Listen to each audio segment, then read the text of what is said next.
When it comes to sex, teenagers face many challenges. They are confronted by lack of access to health advice, as well as social and cultural taboos around sex. The first thing the nurse asked me was my age, and I said I'm 17. And I'm doing grade 11. She questioned if at this age I'm sexually active, because in her Zulu culture, girls who are 17 are still virgins. The fact that she questioned why I've come for contraceptives at such a young age, that is totally unacceptable. That means she is promoting teenage pregnancy. And after that, I told myself I'll never go back to the clinic for contraception.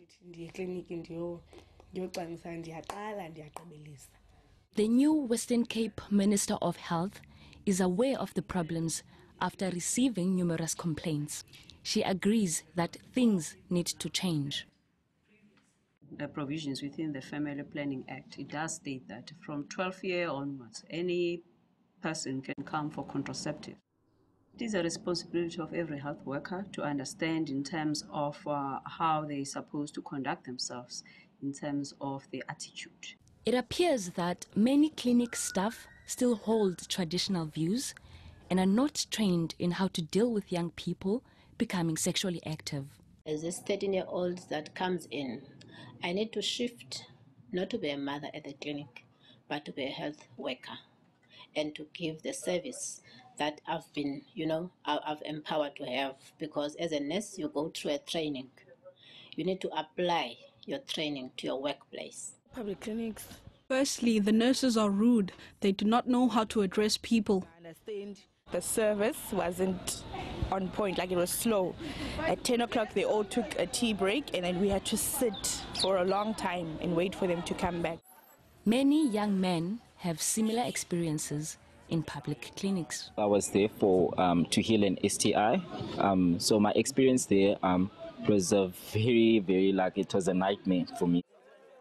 She went too personal, because I went there to heal it, but not for a lecture or something like that. Because first of all, she was not my mother. If a person is very shy, to be helped by a female nurse, there's always male nurses around.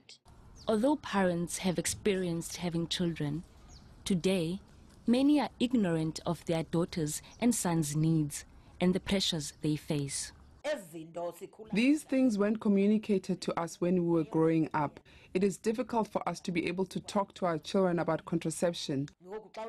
Now when you tell them to use contraception or take them to the clinic, it's as if you opened a door for them to go out and have a sex spree. Some young people have been tackling the issue head-on. One Gugulethu-based youth organization has been inundated with complaints about how youngsters are treated in public clinics. For a dynamic youth organization, it's part of our daily living to empower abantu ngezinto that affects them, including the health. Whether it's an event where we call upon ulutsha lwaseGugulethu Nyanga Kailita all over the metro, we meet in one place, we talk about izinto that affect us as Zulu lutsha. And things are obviously no better for those with different sexual orientations. Gays and lesbians. Gays and lesbians are not properly accommodated at clinics, and they avoid them because they fear being asked personal questions. In one instance, a nurse asked a friend of mine how lesbians have sex. Health workers are supposed to make you feel at home and as though you'll get help. Will a change in clinic culture reduce the number of teenage pregnancies and sexually related infections? Or are the problems rooted in society? Hopefully, time will tell.